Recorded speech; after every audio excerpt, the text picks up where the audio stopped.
Well, welcome to Thinking Green. We're doing something not just a little different, very different this week. This show will be airing on the 31st, which is Halloween. And of course, no one wanted to come in live to do it rather than Halloween stuff. So we're taping ahead of time, not in the studio, but in downtown New London. Election Day is coming up. It's Tuesday, November 7th. And this year in New London, education issues in particular are really on the forefront, at least in my opinion. So today I'm going to be talking to 3 candidates for Board of Education about looking forward to the next few years of education in New London. So I'm here today with Mirna Martinez, Jeffrey Hart, and Regina Mosley. And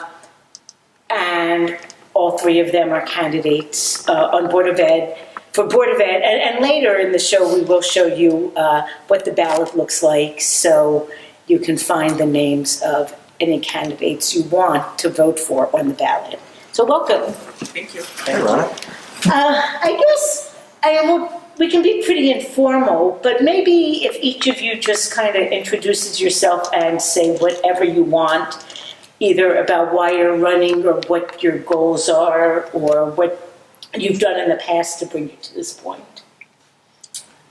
Any order? I'll start a little bit. I am running because I believe that all kids deserve an opportunity to have an engaging educational experience, inquisitive experience, I'd say, and especially in urban areas like ours, there tends to be, there tends to be a lot of needs, such as English language learners, a greater percentage of special ed students, and there are a lot of inequities that take place, and I think that these are the places where we need to focus on because our kids have just as much potential and the right for developing themselves for all their possibilities for their future. Hi, I'm Jeffrey Hart, and I've lived here for about 10 years now, and I've started a family here, and I love the city, and I want to be involved in serving it in a way that my children are going to go through the best public education system that we can have, and that all children have those opportunities. My work so far in the city has been around pedestrian issues, and I'd like to carry on that work on the Board of Ed. All right, so I'm Regina Mosley. And that question always boggles my mind. Why are you running? Because every time I answer the question, it's always a different reason. Because my passion is New London, and my passion is the youth of New London. I have 3 daughters who've been through the New London public school system. I have a daughter who goes to Benny Dover Jackson Middle School, and she's on the language leadership pathway now. So my reasons are because of them. My reasons were for them and are for my daughter who's still currently in school. I've been involved with the Board of Ed on a search committee and with the Restorative Practices Committee, and I just feel like there's a lot of things that should be changed and could be changed, some things that could be tweaked And instead of being a parent on public comment, I want to be a parent who's making some of those decisions. Thank you. Well, listening to the three of you, I'm going to switch around the order that I was going to ask you questions on, because if you look on Facebook and you talk to people around the city, the only thing really people want to talk about is the budget. And it occurs to me that I don't really want to start out talking about the budget. I think I want to talk about our magnet school district. The decision to become a magnet district predated when I was on the Board of Education. I think it was made in about 2008, 2008. So the decision was made about 10 years ago. And at the time it was controversial, and it was seen as having some advantages and some risks, but we're right in the middle of it. So what do you all see, and you don't have to, you can talk all in a conversation too, as both the potentials of the magnet school district, what the obstacles are, and how we can move forward? Well, I mean, I'll start by saying that I wasn't originally a proponent of the magnet school district. I think actually we were on NLPA, and I went and I spoke to the mayor, and I was like, oh my gosh, just I don't know, I wasn't on the board, but I just wanted to give my my concerns, and my concerns were that just because I do like the neighborhood school format, I'd like our kids to be able to go right there. If they should all our schools should be so great that they can just go right there. You don't have to choose where you're going, and that it wasn't necessarily the solution to. You still have to change your teaching and learning for the engagement. It's not necessarily just the solution. Right. But I must say that I do see an evidence, and not that testing is everything, but I do see the evidence that in the schools that have been totally magnetized, like Winthrop has, you really do see the evolution of the school, whether it be in testing and enrollment, and and those are factors of student engagement. And in Nathan Hale, which has been on a little bit less than Winthrop, you can see it going in that direction. You can see, some of the scores, and so. I do think it's working, and I do think, and we've put so much into it in so many ways, and I think that we need to be careful to tend to it and to ensure that we're, you don't just start something and just drop it, and I think that sometimes people have concerns about things and think, oh, maybe this isn't the right way for us, and we can't do that. We can't be pivoting. Yeah. We can't be pivoting midway all the time, like a squirrel in the middle of the road that doesn't know where to go. We're going with it. It's actually progressing. Let's do it, guys. I like that squirrel in the middle of the road, because I try so hard not to run over those squirrels. Honestly, I think I may have caused an accident or two over a squirrel. But yeah, definitely. And I remember those conversations with NLPA, and I definitely have pushed back on the all magnet district. And my main concern was what happens to the New London kids when we start busing in those out of district students, and that's still a concern that I have. I'm on board now with the all magnet district because it was voted in referendum. The people wanted it. You know what I mean? So the same people who are now trying to push back on it are probably some of the same people who wanted it. You know what I mean? If you look back in your memory banks of what you voted for, you potentially voted for this. So now you can't say, well, let's give it up. Does it need to be rethought? Possibly, yes. Do things need to be revisited? Yes. But you're absolutely right. We can't just say, no, we're going to do away with it now. Because then what happens to the schools in the way that they are in this very moment? You can't stop something in the middle of production. You know what I mean? Because there's still work that needs to be done. Everybody's looking for a magic bullet, and we all know there's no magic bullet. Nothing's ever solved overnight. except for what am I going to make for dinner tomorrow? That's probably the main thing you can figure out in a 24-hour period. But something as mighty and as grandiose as a school district, that's not anything that's going to be solved overnight. So, we have to continue to put in the work. We have to work towards it. It's important. Yeah. Can I just say, before you give your answer, just talking about NLP in our old conversations reminds me that an idea for today was to have Kathy Skrabach, you and myself, and just because, and I just want to say that publicly because of having the Green, the Republican, and the Democrat, right. And so that was an intent, and glad for Jeff to be able to join us here. And, she wasn't available, but just wanted to make that known that it would be. Would we're trying to leave out the Republicans. No, that we weren't trying to leave it exactly. Thank you. Yeah. We're still waiting for the punchline. Although I am happy to be part of the conversation. Yeah. But no, I'm very positive about the direction the magnet schools are going, and we have, as a city, committed to this very ambitious schedule of school construction, and that is planned out for years into the future. And we got some pretty sweet carve-outs from the state in our funding for those. So it's a huge commitment, and it would be really foolish to try to backtrack on some of those things. And I think building those schools, building the capacity to take in out of district students is going to be really important. And the one complaint I've gotten that maybe does need to be revisited is the lottery system. I've gotten that from a lot of parents.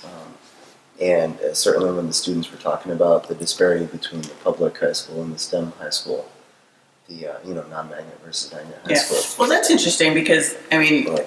part of it is because one is not magnetized, Right. and the other one is magnetized. And again, going back to the very beginning, the concerns initially, that's part of the reality of a magnet or any kind of a choice district. It's really not choice in the sense that I choose to go there and everyone who chooses to go there can go there, because the reality is that buildings have limit sizes, So if you can fit 500 in it, you can't say 700 of you choose to go there, so 700 of you get to go there. And that was one of the concerns, and it's one of the realities that we're dealing with, And there are also the proportions of the makeup that you need to make up in each school. So the percentage of New London, percentage of out of district in order to get that funding. So part of that is not solvable. Right. Well, but completing the transition to magnet will help that. And looking at the lottery system from like a 10,000 foot perspective we might do some things differently. Like people what? still would probably choose their neighborhood schools if they had the choice. I think Like what? everyone's not going to just say I want to go to this school because it's rated number 1. People are going to say Sure. I want to go to this school because it's in my neighborhood. Oh, there's all I different want to go to this reasons. school because so and so went there and I really like that teacher. Yeah, no, there are all different reasons why we might choose one versus the other. Well, it is interesting because you mentioned Kathy Skrabach, and I met Kathy Skrabach because she was a parent living near Nathan Hale School whose children went to that school before we became a magnet district. And she came to the Board of Ed, she and her husband Steve, to say, we love Nathan Hale the way it is now. We're fine with it being a magnet district. However, whatever happens, we want our kids to be able to go to the school that's 2 blocks from our house. Right. And so even when that process was starting, that was a concern. And I don't know, I guess what you're saying is it isn't totally solved yet. Right. No. And what people forget, and I remember this like it was yesterday, that was something that Dr. Adamowski had sold to us. That was a promise that he made, that kids would have their first choice in neighborhood schools. And unfortunately, that hasn't happened.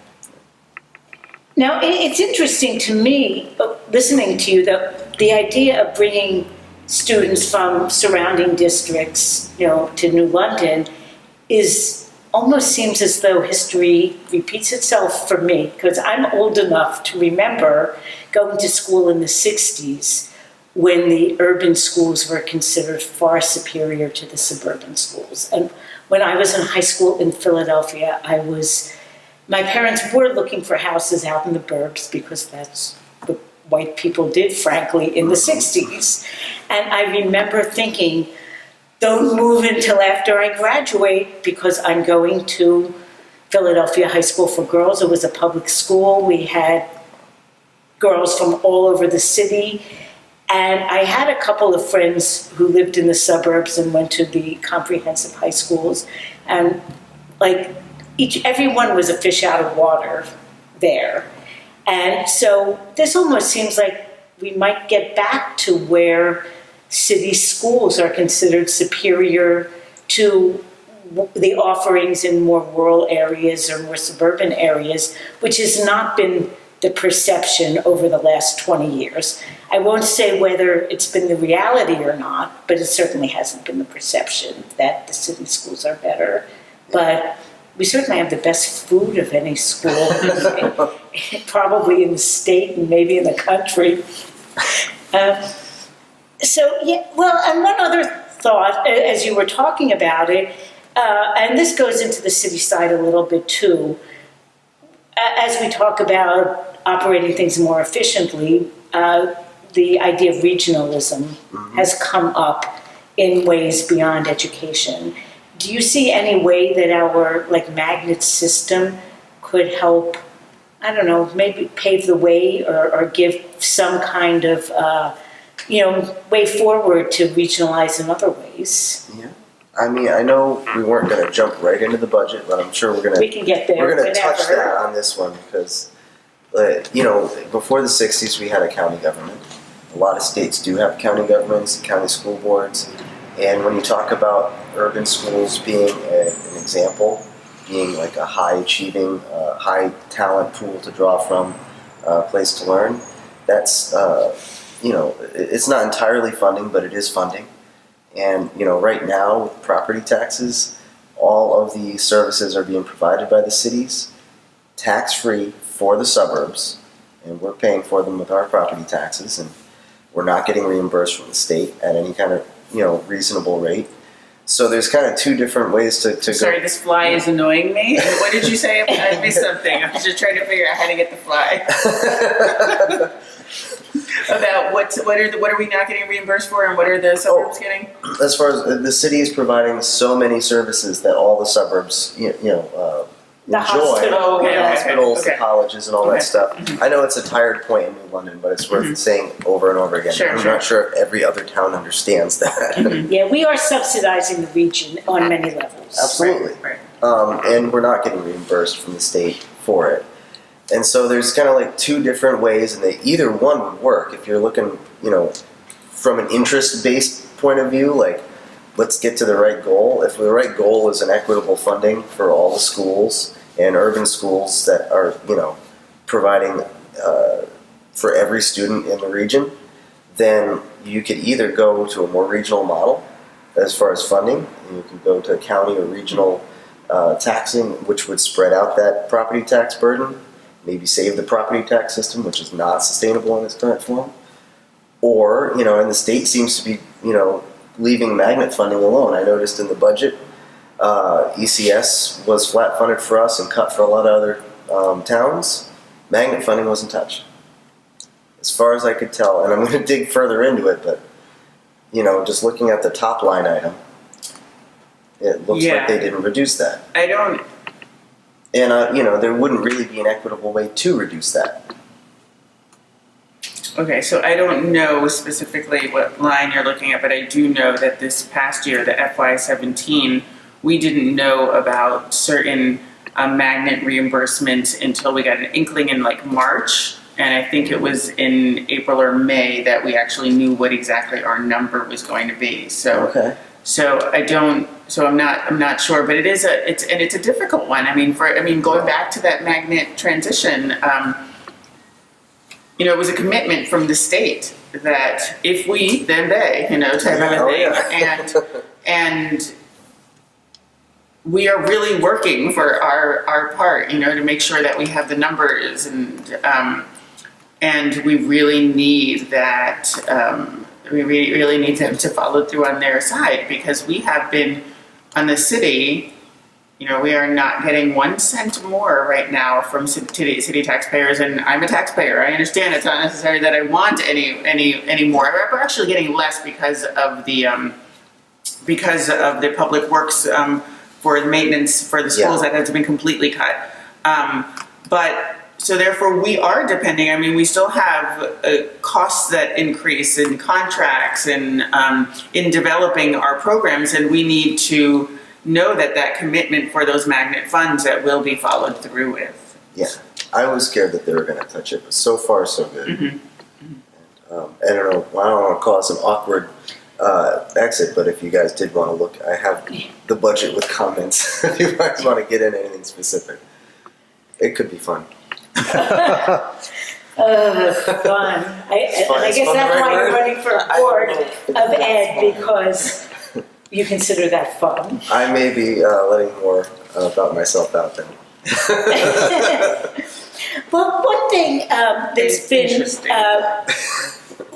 remarked on as a potential, in general, not exclusive to education, is consolidation. And in New London, I think with the IT departments, we've come up with kind of a compromise solution that the departments haven't been merged, but they can interact with each other, and there is a single one director. Is that correct? Yeah, so that hasn't taken place yet, and there's been, I wish I had my notes in front of me right now. There's been, I think, a committee that was set in place to evaluate some of that. If I'm getting which consolidation correctly, I could be flip-flopping them. But, and it's not necessarily going to be a savings for the school side. I think it will be for the city side. But, for the sake of collaboration and thinking of the totality, and also that I think the IT is a bit more ahead in the school side than on the city side. And so anytime that we're able to improve efficiencies, perhaps it's not a financial benefit right now, but in the long run with any efficiencies, it could be a result of having some financial in the long run. And Rob Funk, I think, did talk about that in some detail during a past show, which you can find on YouTube, when Rob Funk and Dr. Stephen Tracy were on, just talking about budget stuff. But I'm thinking that in some other ways, that kind of consolidation can be a model more than just merging everything, both between the school and city side and also between just New London and the region. I don't know if this is at all true. When I was on the Board of Ed, I was the liaison to Learn. And at that time, Learn developed a regional school calendar. The districts could opt in on. There was no requirement, but they came together so that, with the idea that if our schools in our regions all had the same days dedicated to in-service, had most of the same holiday schedule, then busing costs could be lowered, because if each school has 180 days, but you're busing kids, especially with our magnet schools, throughout the district, the more the schedules overlap, the fewer extra days you're busing, because our buses have to be going, Groton's buses have to be running anytime New London schools are open, whether their schools are open or not. So I wonder, I don't know if there's any thought of the region coming together to have a regional school calendar, but it seems like a way that, without going, as radical as getting equitable property tax funding county-wide. Yeah. Maybe there are some modest ways that different towns in the region can work together, just to prove that it is possible for the towns in the region to work together.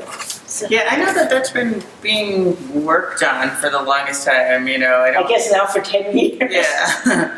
I don't know what the latest is on that, but I know there's still kinks to work out with the busing and the schedules in the different districts. It must be really complicated. And with all that, there's also, the research about how high schools should start later in the day. Yeah. And how that would impact the bus transportation, not just in the city, but regionally. Yeah, that's actually just came up on the agenda for the policy committee, the starting later at the high school, and it's, something that we can't obviously just as a policy committee just jump into it right away. We have to get impact for whether it's busing, we have to look at research, get staff input on what the implications are in many aspects in the district, but that's an interesting one.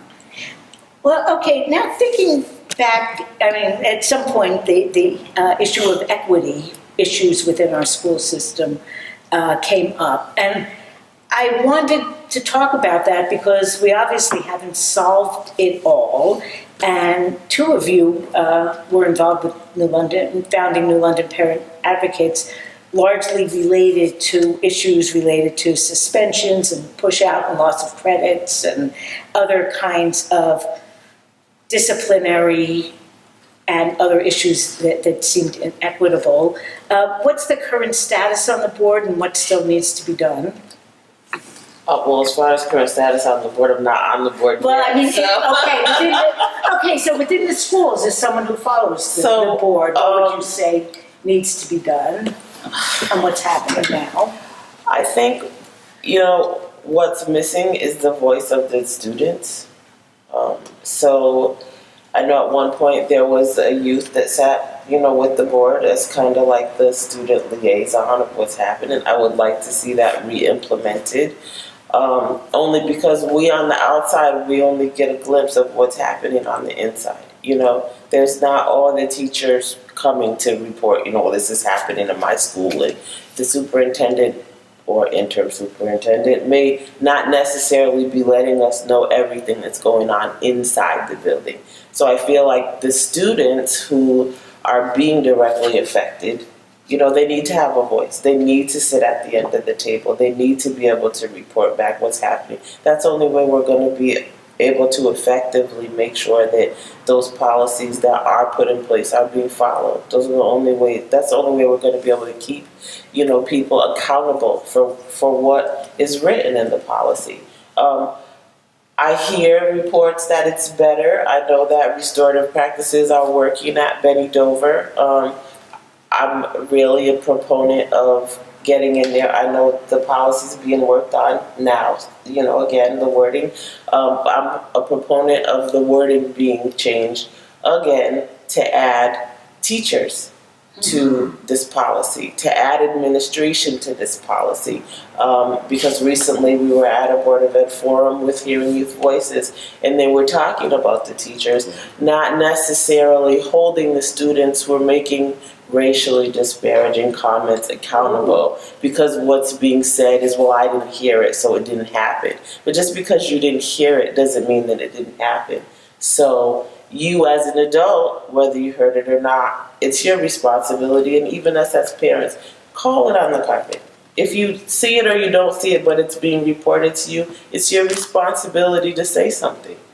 If I hear somebody say something and you're not my child, I'm going to approach you about it. You know what I mean? And you may not like it. You may not like somebody telling you, well, this is wrong and this is why. But if we don't correct the behavior, it's never going to change. If we don't change the mindset of the people that are educating our children, if we don't change the mindset of the children who are interacting with our children, whether they're in district or out of district, the problems are never going to change. They're never going to fix themselves unless we're brave enough to stand up to the problems and talk about them. Regina, can you remind me, because I did help a little bit with the discipline working group, but I was a board member at that time, so we had this rule in New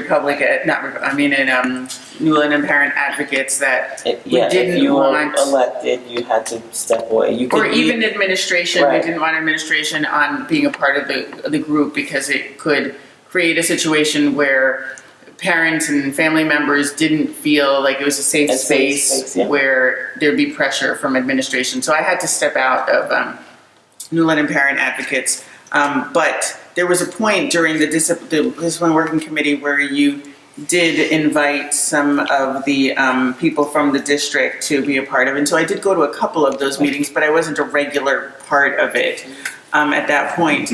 So could you remind me, because when you say policy, that policy needs to get revisited, what you guys eventually presented, if my memory serves me right, because I was looking at it from the board perspective, it wasn't actually a policy, though. It was more of like a plan for implementation. It wasn't a policy. Okay. It was a plan. Okay, so right. it was a plan, and then there was a meeting between one of the members, Megan Parrott, and Dr. Rivera, who was the superintendent at the time, who said that he wanted to implement a pilot program at Benny Dover. Yeah. So with that pilot is when the policy was written.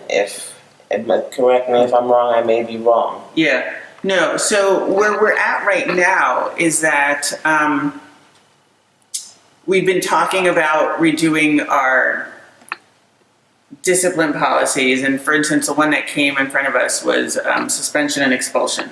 And as soon as we look at it, actually, no, this came about from a lot of different places. One, when we looked at the attendance policy, and gosh, so many places. Attendance policy, when we also looked at dress code policy, started to realize that there were so many places where, let's say even dress code, where then it had, well, what are the consequences? What are the steps if somebody isn't wearing their uniform or, or is out of dress code or whatever it may be?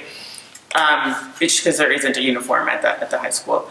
And then we realized that this whole restorative way of educating and being a system, that it existed in so many places in our policies that it was this bigger look at all of our policies that we had to look at. So as a policy committee chair this year, what I've done is created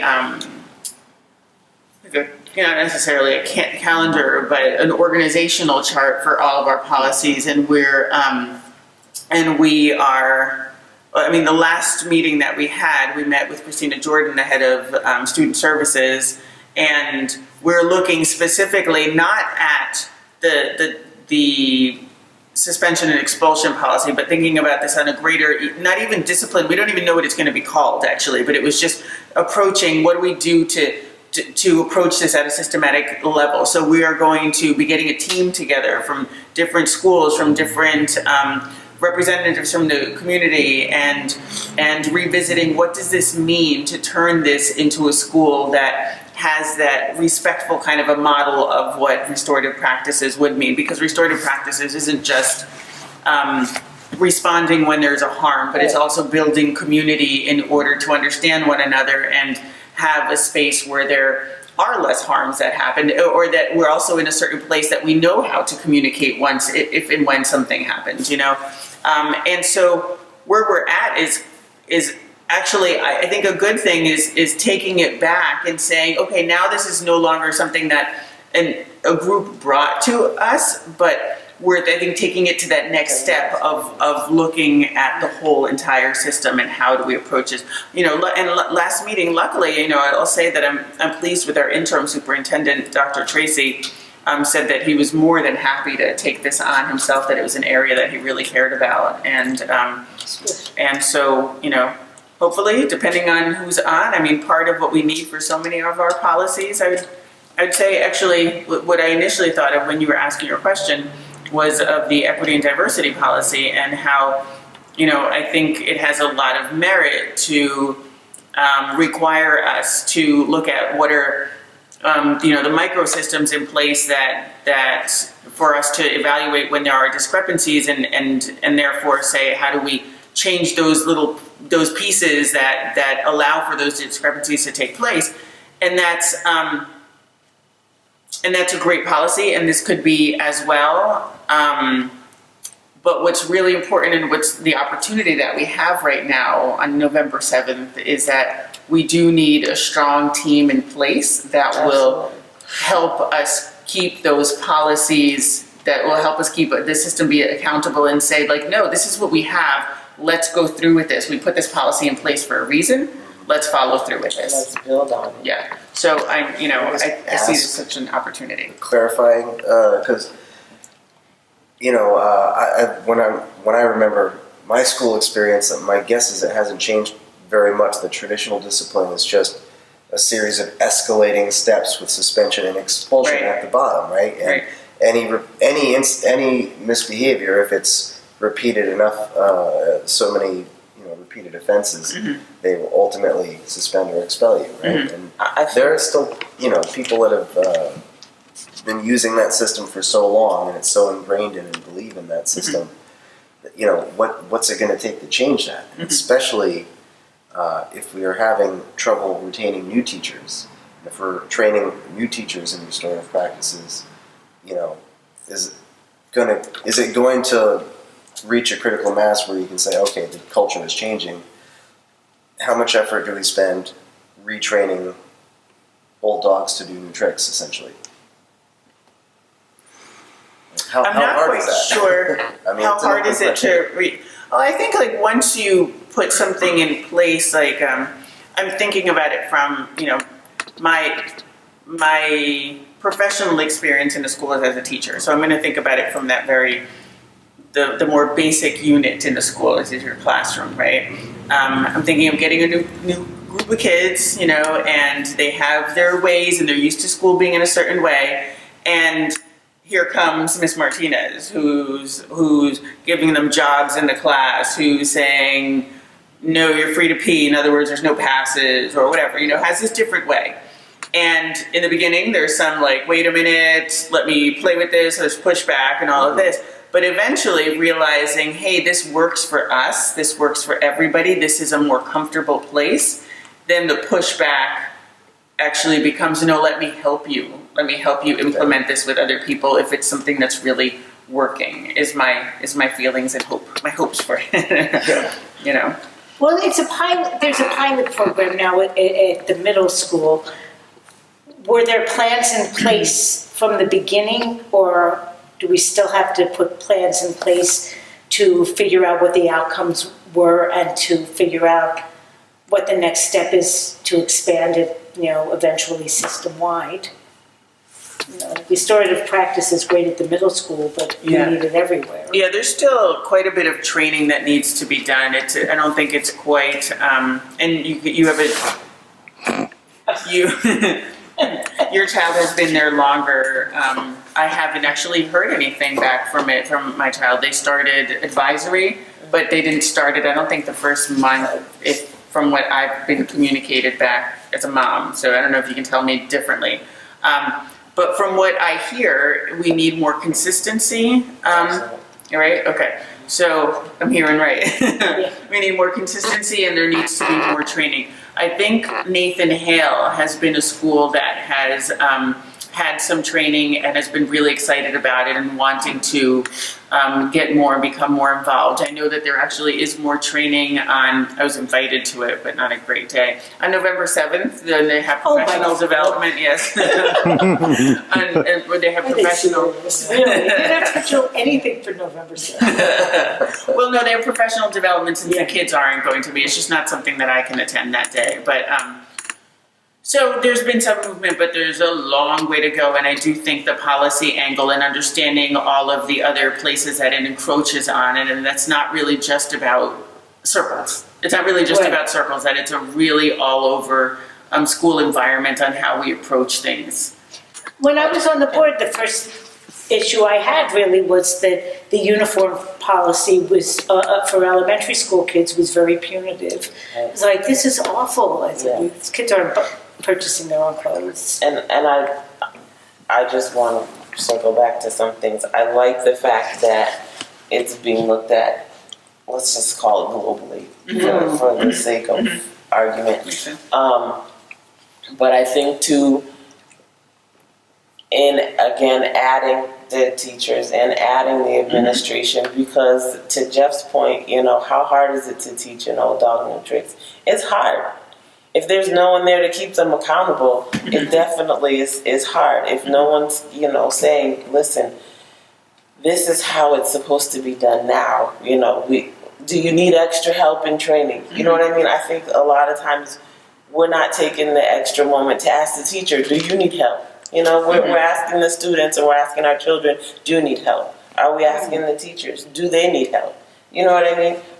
There was an instance, and I won't name any names, but a teacher who stood up for the students, and she got pushed out. So now she's teaching at another school. I mean, arbitrarily, she won her case, but she was pushed out because she was standing up for herself and she was standing up for the students. So, I mean, when does the administration get held accountable for their I'm the boss, and it's what I say, and that's it. I mean, everyone has to be accountable to someone.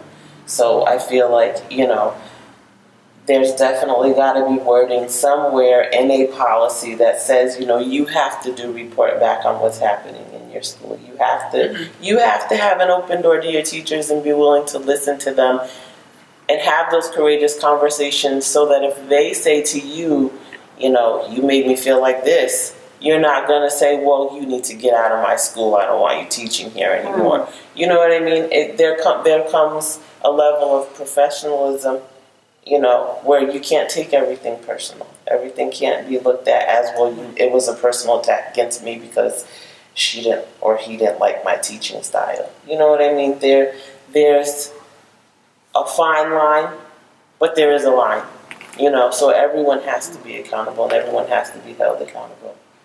And I guess citywide, the mindset, I think, is that poor students need more regimentation. I mean, it's very internalized, and it's really a dangerous idea, but I think no one expects, rich prep school kids to be worried about being suspended if they wear the wrong clothes. Right. Yes. No, I mean, like my dyslexic grandfather joined the Navy so he could get discipline.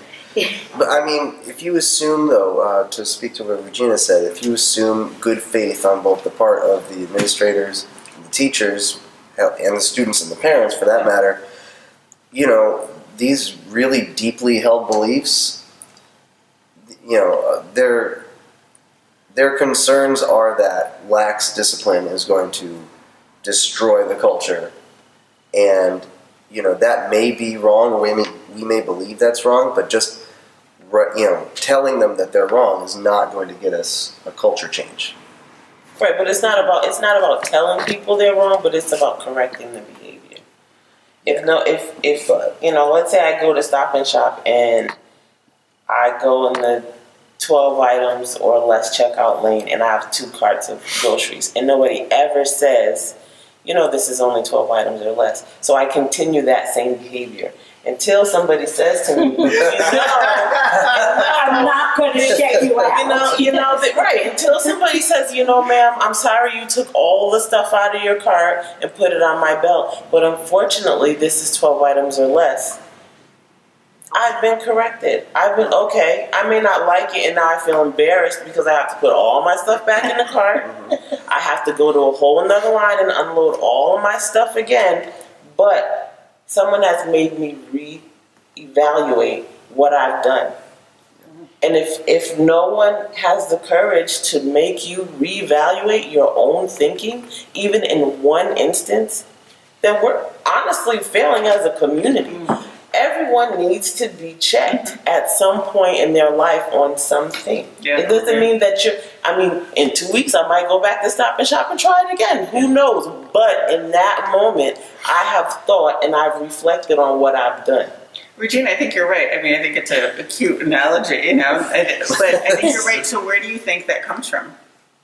What? The need to be correct? No, just the lack of doing so. Fear. Of? Being embarrassed, being reprimanded, getting pushed back, argument. People don't want to argue, but I think if you step out of your comfort zone for a minute, you may build a new relationship that you may have not ever thought you could have before. Actually, sorry, maybe the conversation is a little bit vague for me because we're like not talking about something specific. It's there's a little bit vague, and maybe I've interpreted a little different than. I think Okay, I think it was because Jeff had said, if you tell someone they're doing something wrong, it doesn't necessarily, you know what I mean? right, so I'm The evolution of a conversation. Right. But training teachers, and especially training new teachers, is great bottom-up change, and I just worry about that getting squashed from the top. And obviously, we have a superintendent to pick, and so like a good question is, how do you look at someone's resume and determine whether they are the sort of person that is afraid of change or is going to be able to push back against old administrators who are not. They're not going to get retrained in a session. Well, thank you, Jeff, because the next thing I did want to ask about was the upcoming superintendent search, because in addition to having, certainly quite a bit of turnover on the board, this board will be choosing a superintendent. So what are we looking for? Oh, this is the worst question to ask me, because as a small business person, I'm like very afraid to delegate and hire someone, and you always worry if you're getting the right person, and you feel like it's a commitment forever. And so looking at someone's resume is not the best way to judge them. You have to work with somebody. Yeah, so what qualities are we looking for? I mean, I think that's a great one that you just named, is someone who is willing to see big and not being afraid to challenge and create change, not being able to really shake things up. I think that's a very important. Maybe not impose from the top down, but to allow the bottom up change to happen without squashing it. Yeah, like true leadership, not collaborative leadership. Yeah, absolutely. I think we also have to find someone who's aware of our current financial situation and not come in with delusions of grandeur that you can ask for hundreds, thousands, and millions of dollars and expect to get them, and then be offended when you don't. I mean, we have to definitely find someone who's willing to work with what we have in the hopes of getting more, but in the reality of maybe not necessarily getting more. I think someone who respects our community and our population, understands what our challenges are, and respects and celebrates the richness of what it is as well, and knows how to take advantage of that and water that. Allow that to grow. A really important one. How important is experience? How can how can we judge someone if they haven't run a school system before? And how do we, evaluate whether someone's experience in a very different school system is the same? Yeah, well, as far as the committee, we're looking for experience at this point, because we've got too much going on, to be learning on the job right now. So an interesting thing about the committee is that, it's set, and we've met a couple of times, and the job has been posted. But the interesting thing is that the dates for interviews and the next steps for all of this, there will be new people on the board. So that committee actually will change. And I'm not sure to quite what extent, because, well, the new board members obviously should have an opportunity to be on it, obviously. And whoever the chair will be has an opportunity, or has the right to change everyone up if they wanted to, which I wouldn't recommend, but I'm just saying that that's a possibility, to just something to be aware of, that the fragility, I guess, of where we are, like you mentioned, board members, committee members, superintendent, budget. My gosh, do we have a lot going on? I think it's important too that the next superintendent's intentions are to keep public school public. Absolutely. And not to venture into the areas of privatization and, bringing in big corporations to run things. I think we're not We're not ready for that. That was not at all planned either. I thought she was going to get that fly. I've been wanting to, and I've been imagining what it'll look like if I go. I know. I start smacking. I can see it in slow motion. That's what's been stopping me, is that there's a camera here. Otherwise, there was times where it's right here, and I was like, that's a fine spot to hit him. But I really think that's important. I mean, you know, we have to keep our education public. We have to keep it free. I mean, you know, we're a struggling community. The last thing we need is for our kids to have to, and our parents to have to figure out how to pay a tuition for them to go to a school that's essentially 2 blocks away from their home. Well, and the concern on that would be that, I mean, when we talk about the privatization of public education, it's always sold in the way that it's still public because you don't pay a tuition. You don't have to worry about paying a tuition, but it starts breaking down that, you know, for instance, a truly public institution that's publicly run, like the New London Public Schools, if we get 500 students in from Puerto Rico, or if Montville has a big problem and all of a sudden all the students from Montville half of them move to New London, or whatever happens, we are obligated as a public institution to educate anyone and everyone who comes in. When you have a